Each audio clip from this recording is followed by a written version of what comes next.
Thursday, everyone. My name is Joanna. I'm the owner and trainer at Follow Me Canine Training in Shakopee, Minnesota. This is Peter. He is a 13-week-old collie puppy. And today we are going to be working on holding a duration on place. So we've done place. He understands that like place means go here. But I want to work on building up time now, so he's not just like running on and jumping off and all of that. So there are different ways to do this. I'm going to show you how I would do it with a puppy to start with. So a good precursor to teaching a place command and a solid like relaxation command is sitting on the dog, and I've done videos on that prior. So where I like sit in a chair, put the leash under my foot, and just ask for some relaxation. So that's a good precursor to a place command because it teaches that puppy to turn off and relax. So once we start doing place and asking for duration, then there's different ways where you can help the puppy learn to relax there and be calm there. Something to keep in mind is an adult dog, I would probably train this a little differently. You don't have to use food. Some dogs, food just jacks them up really, really high, and they get overexcited with food. So an adult dog I wouldn't always use food with. With a puppy, I'll use food, and we can adjust as necessary as they get older. What I'm going to do to start with is just teaching him that this thing has a boundary that I want him to respect, okay? So I'm gonna actually turn this place cot this way so you can see a little better. Come here, buddy. Good boy. Good, okay. So once you have that place cot where you want it there, come here, Peter. Good, place. Yes. So right now, how I'm teaching this is I'm stopping halfway along the cot to kind of help him understand that I want him to stay there, okay? We're gonna change that up in a minute, but first I'm gonna do this a couple times to get him, to get him used to like what I expect or what I want, okay? So I'm always going to use a release command or a let's go. Like I want him to know that he's not allowed off of this unless I say so after I put him on there, okay? And that's really important that you're consistent with that, because otherwise you get a dog that just jumps off whenever they feel like it. Let's go. Good boy. Good boy. I'm gonna go back around. And if you get a puppy or a dog that's like just charging forward, sit. Place. Yes. You can always ask for a sit or something else prior to putting them on place, because they're like, oh, I know what you want. So, yes. Good boy. Let's go. I'm just going to turn around here so you can see that from this angle. Sit. Good. Place. Yes. Good boy.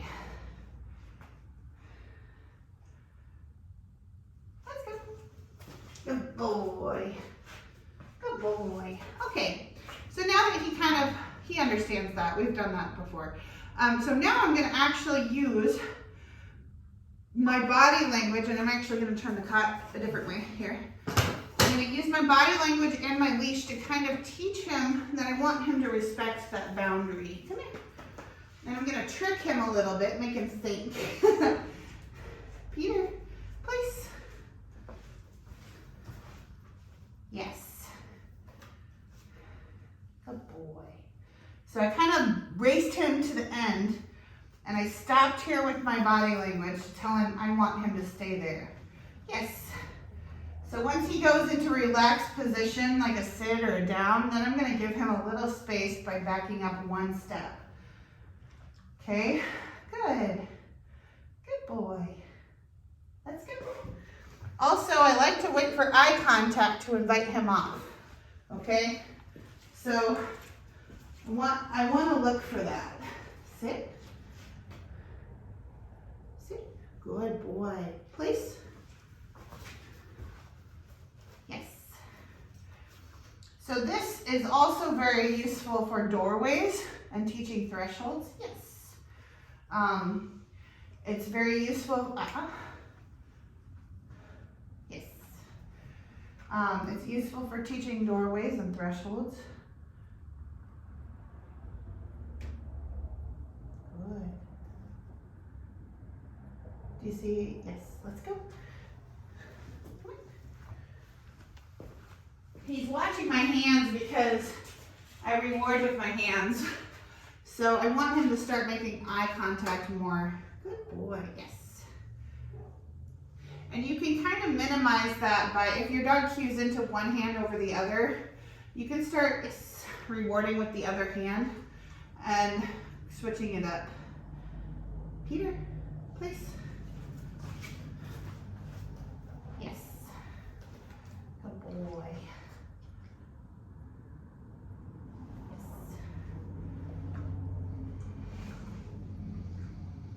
Good. So anytime he goes into a more relaxed position, I'm going to reward it. So I'm just going to wait and see if he offers me like a down or anything like that. Good.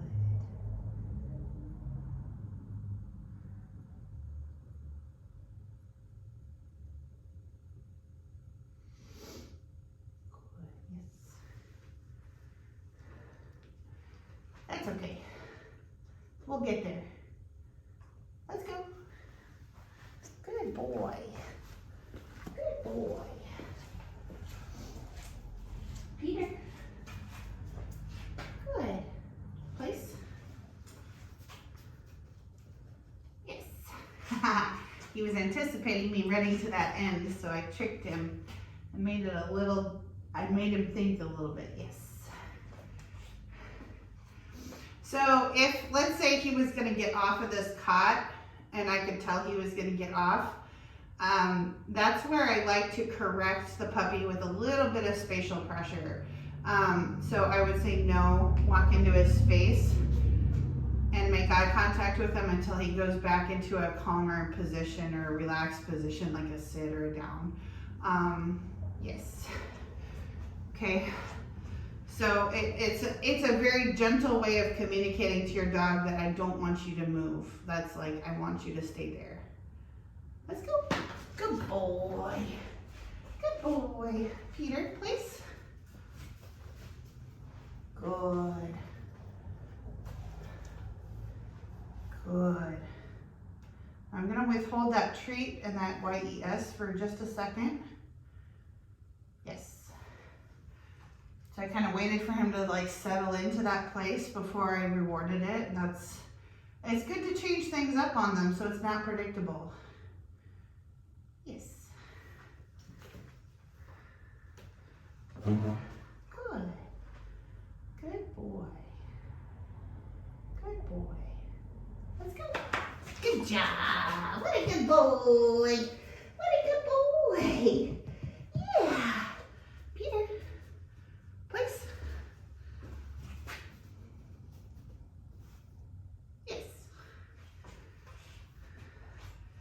Good job, buddy. Good boy. Yes.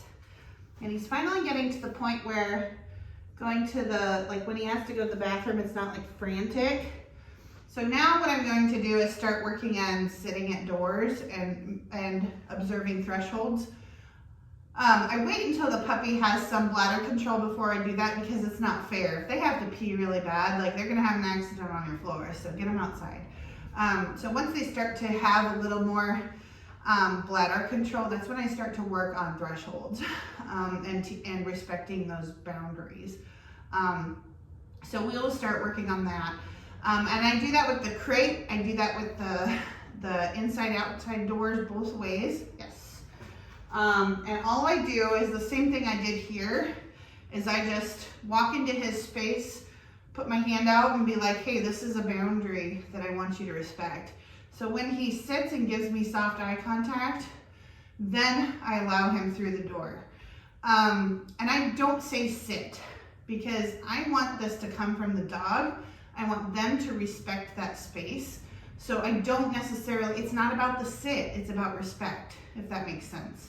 So, so I want him to slow down and understand that that threshold is mine and that he needs to respect that space. Yes. So, good job. Now, if your dog understands sit on the dog, what I'll do is I'll sit in a chair and do sit on the dog on place too. So once he kind of like understands what place is and how it works. Hey, don't bite on that. Nope. So I'll do sit on the dog on place so that he learns how to relax there. Peter, please. Good boy. I left his other leash in the kitchen, so I put this leash on him, and he's like, this is not my normal leash. So sit on the dog is just a way to teach your puppy or your dog how to relax and how to turn off and do nothing. So as you can see here, like he laid down pretty fast, and normally when I do this with him, I give him something, hey, I give him something he can chew on, because otherwise he's gonna shred my cot or chew up the leash. Those sharp baby teeth, they hurt and they wanna chew on everything. So it's fair to give him something he can chew on. As he gets older though, I start to phase that out. So once his adult teeth come in, I'll start to phase out those chews and stuff like that extra stuff I give him and just ask for relaxation. Some dogs, if you keep them constantly stimulated, they don't know how to turn off. So like, don't feel like your dog needs something to do every second of every day. Doing nothing is a life skill that's very important for them to learn. So this is sit on the dog. Yes. So as he gets older then and more mature, let's go. You can use that to kind of help him understand like, hey, this is where I want you to relax. So on the flip side, I also teach place as like a fun thing. So let me show you what that looks like. Peter, place.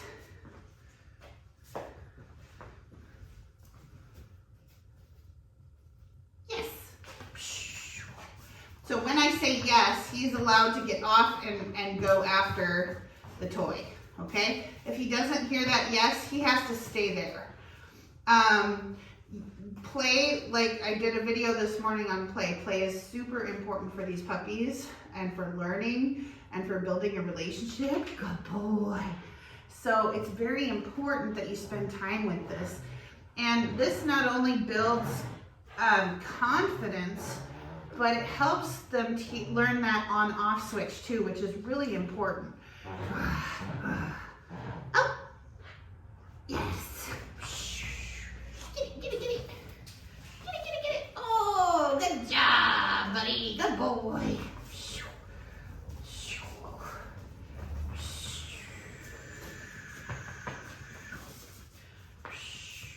I don't know why I need sound effects with the flirt pole, but I do. It's the rule.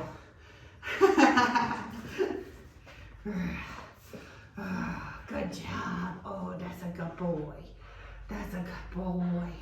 Oh, that's a good boy. That's a good boy. Good boy.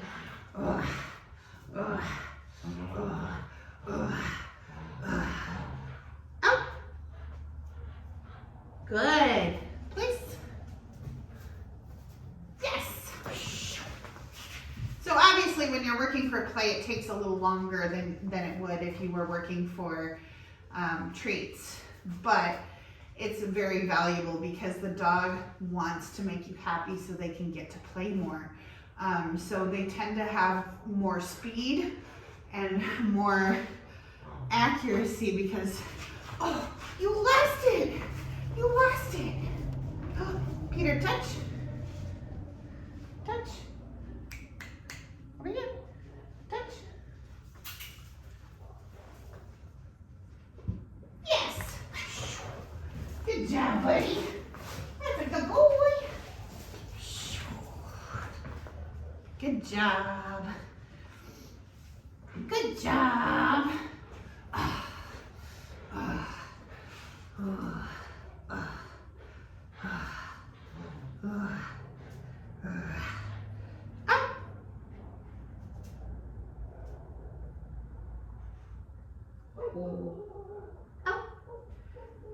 Good. Please.